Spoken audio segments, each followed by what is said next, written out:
Donc, on démarre avec Gabriel Alperne. Salut Gabriel. Bonjour Stéphane. Donc, et on se connaît bien. Alors, mais c'est ça qui est intéressant. Donc, je le disais très rapidement en sommaire, mais je vais en reparler. On va en reparler ensemble tranquillement. Donc, Tous sans tort, bouquin que tu as écrit il y a combien de temps, Gabriel ?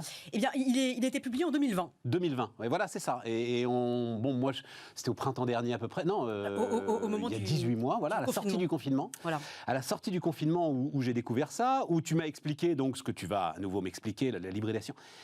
Et depuis, force est de constater, non pas parce que je t'ai interviewé sur Bismart, hein, non, c'est pas ça le sujet, mais que ce sujet d'hybridation, en fait, ça y est, il est absolument partout. Est-ce que toi, d'abord, tu le constates, ensuite on va rentrer dans le dur de ce que tu racontes et on va à nouveau le décrire, mais est-ce que tu constates toi-même c'est vraiment une question qui est au cœur aujourd'hui de toutes les réflections des chefs d'entreprise ? Oui, l'hybridation, c'est la grande tendance du monde qui vient. Voilà, ça pour le coup. Et non, mais c'est ta conviction, mais est-ce que tu le vois dans les rencontres que tu fais ? Tu vois, c'est ça qui m'intéresse. Je le vois, mais tous les jours et dans tous les domaines, que ce soit dans mes rencontres avec des chefs d'entreprise, avec des directeurs d'administration centrale, parce que c'est aussi le sujet des institutions publiques, des administrations. Je veux aussi avec les écoles, un certain nombre de grandes écoles, hein, enfin, notamment les grandes écoles du service public. Ce sujet de l'hybridation, en fait, est absolument partout.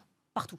Et ce qui est intéressant, c'est que moi j'ai fait ma thèse sur le sujet, donc ça remonte à un certain nombre d'années. J'ai soutenu ma thèse en 2019, mais la raison pour laquelle j'avais choisi de faire ma thèse en philosophie sur le sujet, c'est parce que je sentais à l'époque qu'il y avait un certain nombre de signaux faibles d'hybridation dans plein de domaines différents, et je vais donner des exemples, qui indiquaient que petit à petit, on allait entrer dans un monde de plus en plus hybride. Voilà. Et donc moi, ce qui m'intéressait, c'était de comprendre qu'est-ce que c'est que cette hybridation, de quoi est-elle le nom, et est-ce qu'elle est vraiment présente dans plein de domaines différents. Juste pour filer dans la question, et puis après on va y aller.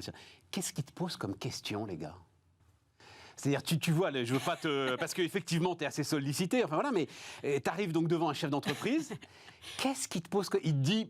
Comment est-ce que je fais pour devenir hybride ? Enfin, comment est-ce qu'il formule son interrogation sur ce truc un petit peu compliqué à saisir ? Alors, tout d'abord, c'est moi qui l'aide à formuler son interrogation, parce que je dirais, en tout cas, la meilleure définition du philosophe, c'est celui qui pose des questions et qui aide les autres à s'en poser. D'accord, mais ils t'appellent, ils ont l'habitude de gérer des consultants, je vais le dire comme ça, Gabriel. Et je pense que quand ils s'appellent, ils se disent, bon, je vais me retrouver avec une consultante en hybridation. Oui, mais ça n'est pas du tout le sujet, parce que justement, moi, ce qui m'intéresse, c'est de poser des questions, c'est pas tant d'apporter des réponses, mais plutôt, en tout cas, d'amener mes interlocuteurs alors quelle question tu leur poses alors ? Non, mais ça va être la question, c'est que en quoi est-ce que l'hybridation va impacter leur secteur, leur métier, leur modèle organisationnel, leurs concurrents, le marché en règle générale. Ça déjà, c'est une des premières questions.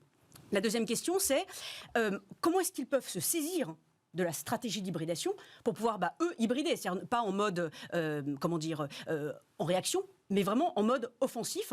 Comment est-ce que, quand je suis dans le domaine, je sais pas, de la mobilité ou de la grande distribution ou dans le domaine, du bâtiment, voilà, ou de l'immobilier, comment est-ce que par l'hybridation des usages, des fonctionnalités, des secteurs, des matériaux, etc., du serviciel, de l'industriel, je vais pouvoir, en tout cas, apporter un certain nombre de réponses et, c'est une stratégie de survie en période de crise. Et puis deuxièmement, comment est-ce que je vais pouvoir réinventer complètement mon métier ? Mais j'aimerais donner des exemples. Vas-y, rentrons dans un secteur, celui que tu préfères là. Bon, parce que ça peut paraître très... Non, c'est très bien. Non, vas-y. Oui, mais ce qui est important, c'est que le terme d'hybride, il était plutôt rare jusqu'à présent. Et on l'entendait effectivement dans le domaine automobile, ou alors en biologie. Bon. Et puis aujourd'hui, alors maintenant, on l'entend vraiment à toutes les sauces. Ouais, sauf que le problème, c'est qu'en fait, c'est une dénaturation de ce terme. Parce qu'aujourd'hui, c'est... Attends, je vais juste raconter, parce que on se parle assez régulièrement, et je t'avais envoyé, c'était... alors pour le coup, ça lui a pas réussi, tu vois. C'était au moment des championnats d'Europe de football, et donc c'était un titre de l'équipe, Didier Deschamps va tenter alors c'est une formule tactique, peu importe, le 4-4-2 hybride. Voilà. Donc, moyennant quoi, il s'est planté. Oui, non mais sérieusement, c'est l'hybridation qui a été à la base de l'élimination de l'équipe de France de football face à la Suisse. Honnêtement, je n'y connais rien. Donc, mais je te le dis, moi. Je te le dis. Mais c'est intéressant. Non, mais ce sera une question pour tout à l'heure. Oui. Non, ce qui est intéressant, c'est que donc ce terme hybride qu'on met un peu à toutes les sauces, le travail hybride, les événements hybrides, le travail hybride, en fait, on l'entend pour dire présentiel, distanciel, télétravail, bureau, ou alors ajouter du numérique à ce que je fais. Bon, genre le commerce hybride, c'est le drive ou le magasin. Bon, en fait, c'est terriblement restrictif. Et l'hybridation, c'est pas juste ajouter du numérique à ce que je fais. Parce qu'honnêtement, si c'était ça, j'aurais pas fait une thèse sur le sujet pendant 5 ans. C'était pas très très intéressant. L'hybridation, c'est beaucoup plus riche. Déjà, je le définis comme ce qui est hybride, en fait, c'est ce qui est le fruit d'un mariage improbable. C'est le fait de mettre des choses, des objets, des usages, des activités ensemble, alors qu'a priori, elles n'ont absolument rien à voir ensemble. Quelques exemples. Exemple, alors, business, Voilà. si possible. Si on prend la grande distribution, et moi j'aime beaucoup travailler sur ce sujet du commerce, du magasin, parce que là, je trouve qu'en termes d'exemple d'hybridation et cas d'application d'hybridation, c'est absolument extraordinaire. Bon, avant, effectivement, le magasin, c'était un lieu d'échange marchand. Voilà, on venait pour pouvoir vendre, acheter. Très bien. Ce qui est intéressant, c'est que l'on voit progressivement une hybridation dans le commerce. Déjà, ça n'est plus seulement du matériel, mais il y a aussi une dimension immatérielle. On veut créer une expérience, Absolument. on veut susciter des émotions, Absolument. premier élément. Deuxièmement, il y a une logique marchande, mais il y a également une logique non marchande qui va s'ajouter. On voit par exemple dans des magasins, il va y avoir un baby-foot, ou alors au Japon, il y a un toboggan looping qui est au centre d'un supermarché, ou encore une fois en Chine, il y a une hybridation entre des galeries artistiques et des galeries marchandes. Bon. Donc là, on se dit... Oui, mais c'est toujours ta recherche d'émotion, ça. On est à peu près dans le même Oui, mais ce qui est sujet. intéressant, c'est voilà, il y a ce marchand et ce non-marchand. En fait, l'idée, c'est de faire venir des gens. Voilà. Et en tout cas, de transformer un lieu de vente en lieu de vie. Et ça, c'est intéressant. On voit également, par exemple, un partenariat entre les Galeries Lafayette et le Musée des Beaux-Arts de Reims, où les œuvres du Musée des Beaux-Arts étaient installées dans les vitrines du magasin. Mais ça, c'est donc- de la vraie hybridation, ça, Oui, Gabriel. en fait, alors, on en est aux prémices. Mais ce qui est intéressant, c'est qu'on voit que c'est une véritable révolution dans le commerce. Et je suis convaincue que... Enfin, certains disent, ah oui, mais alors, l'avenir du commerce, c'est Internet. Bon. Moi, je suis convaincue que ça n'est pas le cas. C'est peut-être l'avenir à moyen terme. Oui, mais c'est pas non plus d'exposer des œuvres d'art. Non, mais en tout cas, l'avenir, en tout cas à long terme, c'est cette hybridation totale du commerce qui va être un lieu où on vient pas seulement pour vendre et acheter, mais aussi pour se cultiver, pour apprendre, pour se remplacer. En fait, pour se rencontrer, c'est un peu le magasin qui redevient la place du village et le point de repère. Et qui va faire que... Alors, je sais pas comment ça s'appelle, enfin bref, celui qui avait pris la présidence du groupement Intermarché, il y a 2-3 ans maintenant, 3-4 même, m'avait apporté, on en avait parlé ensemble, ce mot de distriration. Oui. Distribution, restauration. Et vous l'avez tous vu, C'est une notamment dans les villes. Voilà. Là, on est au cœur de la démonstration que tu veux apporter. Oui, tout à fait. Voilà. C'est un des éléments. Voilà. Et c'est plus le... En gros, c'est pas... Donc distribution et restauration Voilà. Dans le même lieu. Exactement. Un commerce n'est plus un commerce. Un commerce, ça peut être plein d'autres choses. Ça peut être un lieu d'apprentissage, ça peut être... Enfin, tout est possible. Et là, ce qui est intéressant, c'est qu'on voit que finalement, on n'est plus dans une société... Enfin, en tout cas, bientôt, on sera peut-être plus dans une société où chacun est chez soi en train d'acheter un truc sur Internet. Mais en tout cas, il y aura peut-être une volonté de pouvoir revenir dans le magasin. Et le magasin, du coup, prend un autre sens.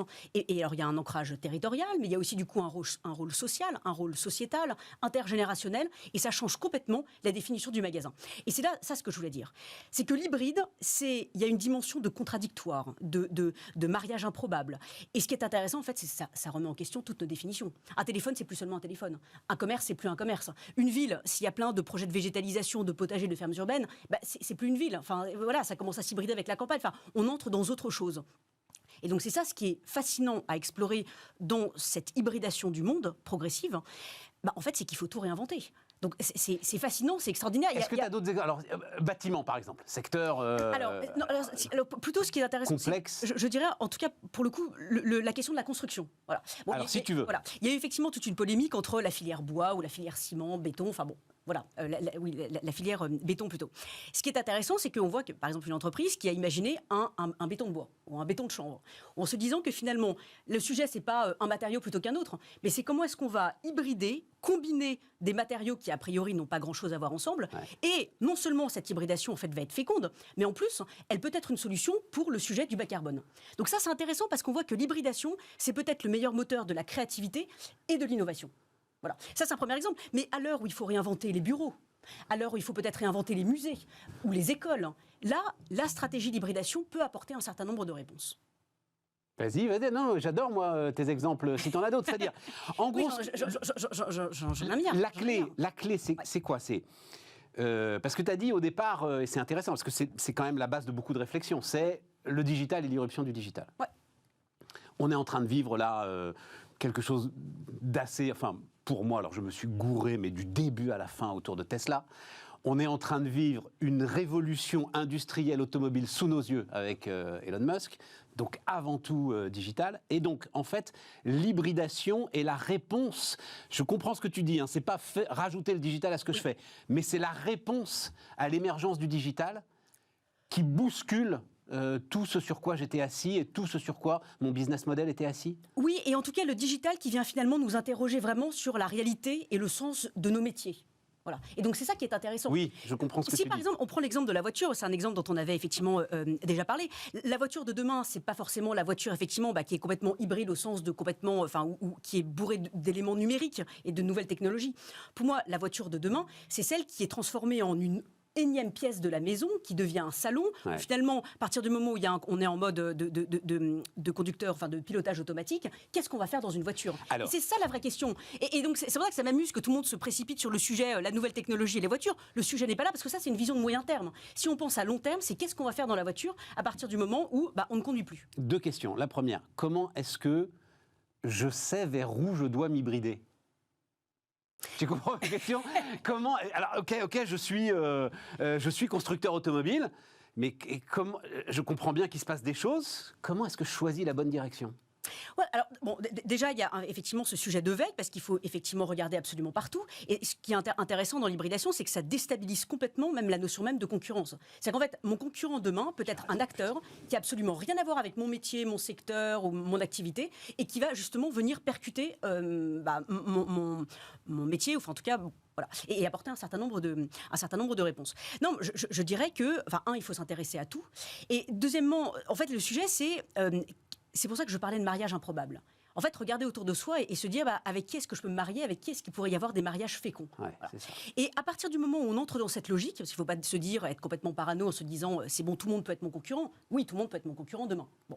Mais tout le monde peut être aussi, je dirais, mon partenaire, ou en tout cas mon conjoint, en tout cas avec qui je pourrais effectivement créer quelque chose d'inédit. Mon bout de centaure, quoi. Voilà. C'est exactement soit ça. mon buste, soit mes jambes. C'est exactement ça. Donc voilà, c'est cette idée-là de regarder absolument partout et surtout de se dire, c'est pour ça que l'hybridation vient percuter cette idée d'identité professionnelle, d'identité de métier où je suis enfermé entre guillemets dans ma case, dans mon métier, dans mon secteur, voilà, se dire non. Voilà, il faut sortir de ça et c'est peut-être justement en sortant de son métier, il y a plein de gens qui disent c'est pas mon métier, oui mais ça peut l'être demain. Non mais alors c'est l'autre sujet, c'était mon autre question. Ouais. Alors revenons-en à l'équipe de France de football. Effectivement, il fait un système hybride et les gars sur le terrain sont perdus.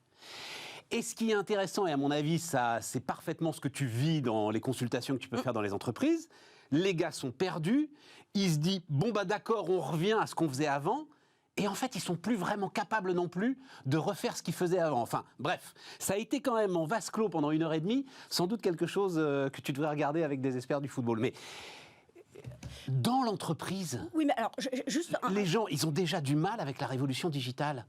Si tu leur proposes en plus une hybridation accélérée, c'est compliqué quand même. Oui, mais alors, juste pour pouvoir revenir sur ton constat d'avant, je dirais que, en fait, le problème, c'est qu'en mettant les entreprises dans des cases, en mettant mon métier, mon secteur, mon activité dans une case, en fait, je ne me rends pas compte que je participe, sans le vouloir, aux fractures de la société. C'est-à-dire que si je dis, il y a les vieux, il y a les jeunes, il y a les territoires, il y a ci et si, je mets tout dans des cases, pour le coup, oui, parce que par exemple... Attends, si je fais une voiture, je fais une voiture. Tu me dis, il va falloir que tu deviennes Roche-Beaubois, il va falloir que tu deviennes Ikea, tu faisais des voitures, il va falloir que tu fasses des salons. Non, ok, je veux bien le comprendre, mais je vois pas en quoi ça, ça fracture la société. Oui, mais en tout cas, on participe de ça parce que, encore une fois, en se disant que, par exemple, voilà, si je reprends mon exemple du commerce, le commerce est un commerce, oui, mais du coup, à mon sens, on passe complètement à côté du sujet de l'hybridation, par exemple, des générations, de l'hybridation sociale, de l'hybridation économique, de l'hybridation professionnelle. Enfin, pour le coup, on passe quand même à côté du sujet. D'ailleurs, les politiques publiques font le même sujet, ont le même problème en mettant les choses, les sujets, les métiers dans des cases. Donc voilà, donc ça, c'est un premier élément.